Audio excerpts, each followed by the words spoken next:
और एक व्यक्ति इस सामाजिक जनजागरण सिखाने के चक्कर में एक व्यक्ति ने मुझे बोला था कि भवन जी, हमारी एक उम्र है, हमारा एक समय है, हर व्यक्ति का एक समय होता है 5 से 10 साल, उससे ज्यादा वो जन जागरण नहीं कर पाता। तो हमारा एक समय होता है, उस समय के बाद हम काम नहीं कर पाएंगे, तो हमें हमारे पीछे 10 साल वाले लोग हैं, उनको अपने जैसा बनाना चाहिए, अपने जैसा बनाना चाहिए।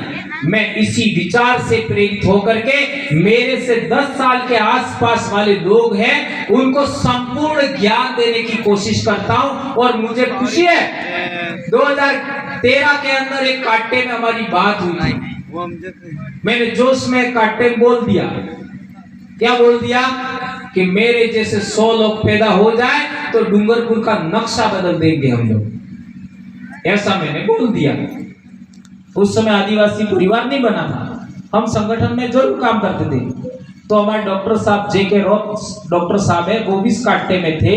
उन्होंने कहा तुम 100 कहते हो, मैं तो कहता हूं 10 हो जाए तो भी डूंगरपुर का नक्शा बदल जाएगा। और किसको मालूम था उस समय मेरे ये सफेद दाग के 2 साल हो चुके थे, किसको मालूम था कि ये सफेद दाग वाला आदमी लाखों लोगों की जिंदगी बदल देगा? किसको पता था?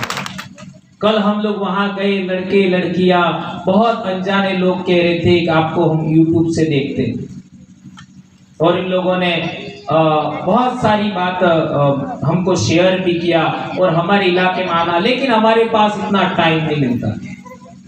दोस्तों, एक बहुत महत्वपूर्ण जिम्मेदारी के साथ में बात करना चाहता हूं और वो सभी लोगों पर लागू होगी। हमें किसी भी इंसान को थप्पड़ मारने से भी रुकना चाहिए, बचना चाहिए। किसी का बिल्कुल नहीं,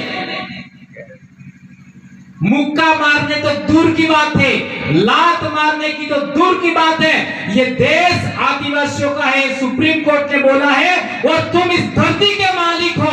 यदि ये सुप्रीम कोर्ट ने भी बोला है और आप भी मानते हो, तो आपको किसी को थप्पड़ मारना का सोचना तक नहीं है। हम केवल विचारों के आधार पर, हमारे पूर्वजों के जीवन मूल्यों के आधार पर सारी मानवता को चेंज कर सकते हैं। यह हुनर हम में है और ये जानकारी हम लोग पूर्ति करें। इसलिए मैं कहना चाह रहा हूं, किसी को हमें थप्पड़ मारने का भी नहीं सोचना चाहिए। ये क्यों कह रहा हूं? ये इसलिए कह रहा हूं, डेमोक्रेसी है देश में, लोकतंत्र, और लोकतंत्र 1950 से पहले केवल और केवल आदिवासियों में था, केवल और केवल आदिवासियों में था। देश आजाद होने से पहले, जिसको हम संविधान कहते हैं, संविधान का प्रियम्बल कहते हैं, प्रस्तावना कहते हैं, वो जीवन मूल्य भी आदिवासियों में जीता थे। इसलिए हमें संविधान का पालन करना है, लोकतंत्र को मजबूत करने का काम करना है। और ये देश हमारा है, तो देश की एकता, अखंडता के लिए हमें प्रयास करते रहना है, लगातार काम करते रहना है। इसके लिए मैं कहना चाह रहा हूं, हमें किसी को नॉन वायलेंट रहते हुए किसी को थप्पड़ मारने का भी हमें नहीं सोचना। सांप होता है तो केवल फुफकार मार दे तो भी उसके आसपास कोई आता नहीं।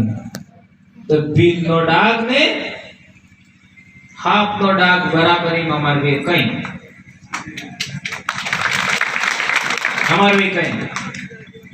તમારા કઈ કે કઈ અમન તો પતો નહીં। હાથ નો ડાગ ને બીજ નો डाग बराबर एम हमारे भी कहीं। खाली फुफकार से ही काम हो जाएगा तो किसी को उंगली अड़ाने की क्या जरूरत है? जो नागपुर में यही बात मैं बोलना चाहता था, समय एडजस्ट नहीं हुआ। आज की तारीख में पूरे देश के आदिवासियों को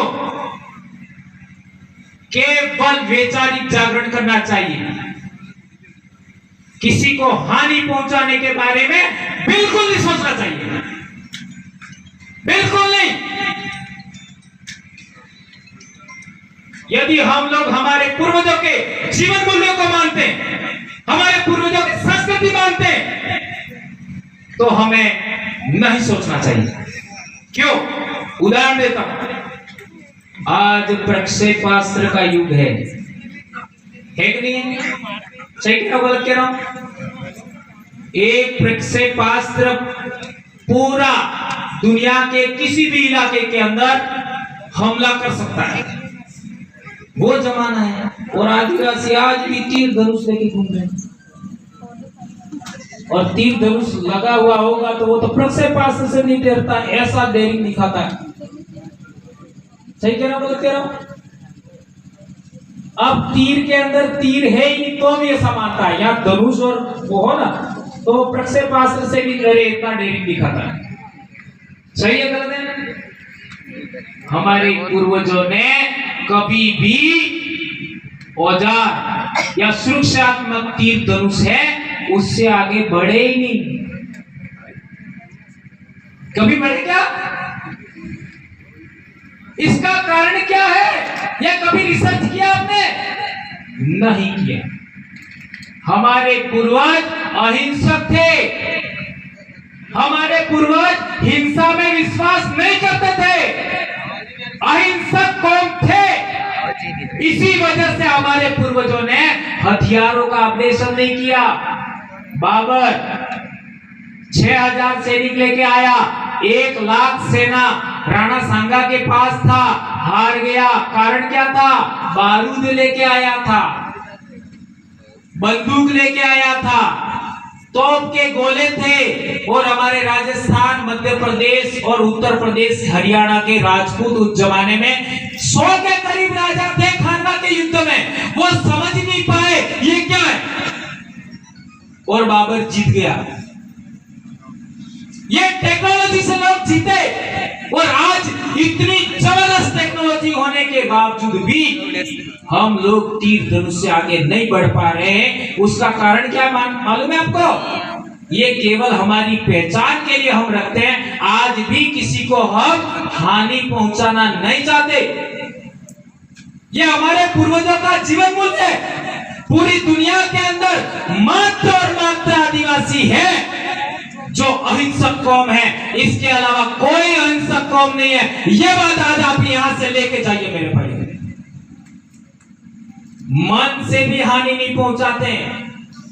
हमारे पूर्वजों के पास दुश्मन व्यक्ति जिसने हमारे बाप को भी मारा होगा, दादा को भी मारा होगा, हमारे राजा को भी मारा होगा, लेकिन शरण लेने के लिए हमारे पास आया, हमने उसकी रक्षा किया, हम बलिदान हो गए, लेकिन उसको हानि नहीं पहुंचाने दिया। इसके बहुत सारे इतिहास के अंदर रेफरेंस है।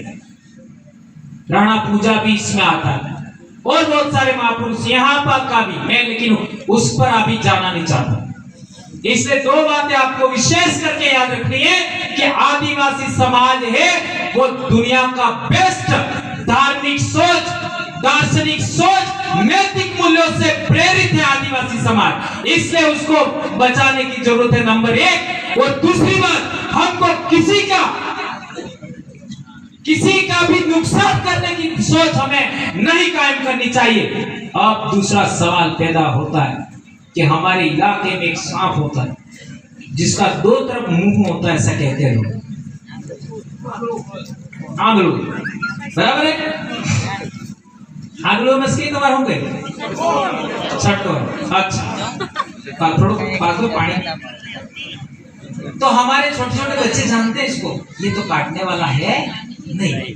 छोटे बच्चे जो स्कूल में पढ़ते हैं, 6-7 क्लास में बच्चे पढ़ते हैं, वो भी जानते हैं ये तो काटने वाला है नहीं। तो इसको बहुत ठोकते हैं,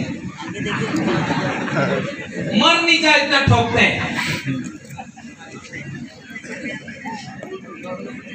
और वैज्ञानिक लोग, जीव विज्ञानी लोग बताते हैं कि वो किसान का मित्र होता है, लेकिन बच्चे खूब ठोकते हैं इसको, लेकिन वो मरता नहीं। हमें आगरा जेवा अटले आपण मार पड़े नहीं आया समझ। हम भी अहिंसक हैं, शाकाहारी जीव के समान आदिवासी, इसलिए आदिवासी पर शोषण दमन होता है। समझो, आज आदिवासी लोग खेती बाड़ी की जमीन से बंजर भूमि पर बैठे हैं। आदिवासी लोग भूमि से जंगल में बैठे हैं, आदिवासी लोग अच्छी भूमि से पहाड़ के अंदर बैठे हैं। उसका एक ही रीजन है, एक ही कारण है, हम अहिंसक हैं, हम किसी को नुकसान नहीं पहुंचाना चाहते। इस वजह से हमारे साथ दमन होता है, शोषण होता है, उत्पीड़न होता है। अब सवाल पैदा होता है, इस शोषण, दमन, उत्पीड़न का इलाज क्या है? वो इलाज भी हमारे पास है। वो इलाज क्या है? एक ही इलाज है, सिंगल। या तो खत्म हो जाओ इस धरती से, इस धरती से खत्म हो जाओ, एक इलाज तो ये है। और इस धरती को आबाद करो, ये दूसरा इलाज है। आप कौन सा चाहते हैं? आबाद करो। गुरु नानक देव का एक वचन है, वो एक गांव में गए तो लोगों ने बहुत बड़ा भला बुरा कहा, तो उन्होंने कहा आबाद रहो। और एक गांव में उनका बहुत सम्मान हुआ, तो उन्होंने कहा उजड़ जाओ। तो चेलों ने पूछा कि सारे जिन लोगों ने तुमको गालियां दिया, वो तो तुमने आबाद रहो ऐसा कहा, और जो अच्छे व्यवहार किया उनको उजड़ जाओ ऐसा कहा। तो उन्होंने बताया उजड़ जाओ इसलिए कहा कि ये सज्जन लोग जहां भी जाएंगे वहां सज्जनता का प्रचार करेंगे, और इस पूरी दुनिया के अंदर पूरी दुर्जनता हार जाएगी और सज्जनता जीतेगी। तो आदिवासी जीवन मूल्यों से प्रेरित आदिवासी परिवार के बच्चे बच्चियां, जयस के बच्चे बच्चियां अपने विचारों से प्रेरित होकर के पूरे आदिवासी समाज के अंदर जाएंगे, तो ये तमाम प्रकार की दुर्जनता खत्म हो जाएगी और आदिवासी एकता प्रस्थापित हो जाएगी। आदिवासी एकता प्रस्थापित होने से हम लोगों का उत्पीड़न, दमन, शोषण समाप्त हो जाएगा। यह बात मैं कहना चाहता हूं मेरे भाई। एकमात्र इलाज, आदिवासी एकता के अलावा कोई इलाज नहीं है। आदिवासी एकता के मार्ग में बहुत बड़ी बाधा है। क्या बाधा है? हाँ, धर्म और राजनीति, क्रांति भाई बोला, बहुत बड़ी। आदिवासी एकता नहीं होने का एक बड़ा कारण, उससे भी महत्वपूर्ण मैं बताना चाहता हूँ। टाइम हो रहा है लेकिन दिन डूब जाए तो भी जाना मत, आज बबरला फूल गए। हाँ, बहुत महत्वपूर्ण बात कहना चाहता हूँ। न जाने जाबू आने के बाद मुझे क्या हो जाता है, ऐसा पहले वो वहां भी हुआ था। तो बहुत महत्वपूर्ण बात याद रखिए मेरे भाई, हम लोग आदिवासी लोग हैं। क्या बोल रहा था मैं? हाँ, बड़ी बात, आदिवासी एकदम बड़ी बात। एक चीज ऐसी है कि किसी संगठन को तोड़ना है तो पहले नंबर वाले आदमी को टारगेट करते हैं वो लोग के दूसरे नंबर वाले है। अच्छा, रामायण के अंदर जो दो बाली सुग्रीव थे उनमें सेकंड वाले को टारगेट किया, फर्स्ट वाले को? मैडम, फर्स्ट वाला सेकंड वाला? सेकंड वाला। अच्छा, रावण और विभीषण था, उनमें फर्स्ट वाले सेकंड वाले को? सेकंड वाले को, बराबर है। ऐसा ही राजस्थान के इतिहास में देखोगे तो मुगलों ने भी ऐसा ही किया। राजा का छोटा भाई था, उसको अपनी तरफ मिला दिया, शक्ति सिंह, और एक दूसरा भाई था। ऐसा ही मराठों के साथ में भी हुआ, मारवाड़ वाले राठौड़ों के साथ में। वही राठौड़ इधर आके जागुआ के भीलों को हरा करके यहाँ राज कर बैठे। Am I right? अलीराजपुर में भी राठौड़, यहाँ भी राठौड़, रतलाम में भी राठौड़, वो वहीं से आए। तो मैं कहना चाह रहा हूं उन लोगों ने सेकंड आदमी को ही क्यों सेलेक्ट किया? रामायण में भी उदाहरण है, इतिहास में भी उदाहरण है, आपके गांव में भी उदाहरण है। सरपंच किसको बनाया होगा? जिसके परिवार के लोगों ने आदिवासी विचारधारा के लिए काम नहीं किया होगा, जिन्होंने चाटुकारिता किया होगा राजे रजवाड़ों के टाइम में, ठाकुरों के टाइम में, उसी को सरपंच बनाते हैं। हमारे इलाके में ऐसा होता है, आपके इलाके में होता है? क्या बात कर रहे हो, इधर भी होता है। एमएलए भी ऐसे आदमी को बनाते हैं जो चाटुकारिता कर सके, बोल नहीं सके, और समाज के लिए तो एक लाइन नहीं बोले। हमारे उधर ऐसा होता है, आपके इधर भी ऐसा है भाई। डामर बतलाव में होता है सच में। ये कितनी भयंकर बीमारी है, ये मेरे शरीर पर बीमारी है, उससे भी भयंकर बीमारी है, बहुत बड़ी बीमारी।